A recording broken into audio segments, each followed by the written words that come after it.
My parents forget I exist the day they bring my baby sister home. We're playing in the backyard when Dad hears the baby cry and walks inside without looking back. 3 days later, I draw all four of us smiling, and it takes me an hour to get it right. Dad glances at it and points at the fridge without looking up. The next morning, I fall off a chair and cut my hand open on broken glass. Mom tells me to clean it up myself, so I wrap my hand in a dish towel and sweep every piece up. That afternoon, I try to calm my baby sister when she starts crying, but Mom blames me and sends me to my room. 5 hours pass. Nobody opens my door. I miss those days when Dad used to push me on the slide and Mom used to clap for me. So I pack my backpack and walk out the front door. I find a stray cat and she pushes her head into my hand, so I name her Lucky because she's the only one who sees me today. She looks hungry, so I spend every coin in my pocket on cat food. My parents always said good things happen to good people. I step off the curb, a car hits me, and everything goes white. Then I'm standing on the sidewalk, staring at my own body in the street.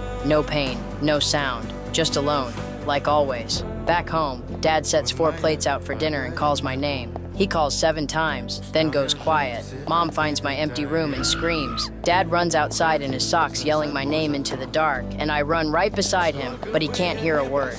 I reach for his hand and pass straight through. A police officer comes to the door. Mom collapses before he even finishes. I sit 2 feet in front of them, and they look straight through me.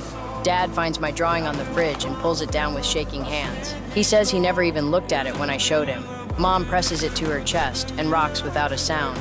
Then Dad says he chose the baby over me every day, and now he can't take any of it back. I put my hand on his shoulder, and he shivers. Upstairs, Mom sits on my bed with the baby and tells her about her big brother. The baby stares right at the corner where I stand. Mom follows her eyes and whispers, "What is it, baby?" But she sees nothing. Then both tiny arms reach toward me, and she laughs out loud. Mom pulls her close and cries harder because she doesn't understand why her baby is laughing. But I'm right here. The baby grabs at the air where my finger is and squeezes. Dad walks in, sees the baby laughing, drops to his knees, and whispers, "Sorry, not to Mom, not to the baby, to me." Something cracks open inside my chest, and a light pulls at me from behind.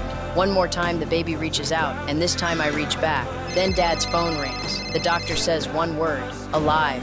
My parents run out the door before she says anything else. The hospital ceiling is the first thing I see. Dad's face is already there, soaked in tears. Mom climbs into the bed and squeezes me so tight I can barely breathe. When we go home, my drawing is still on the fridge. All 4 of us are still there, still smiling. Would you have come back or stayed a ghost?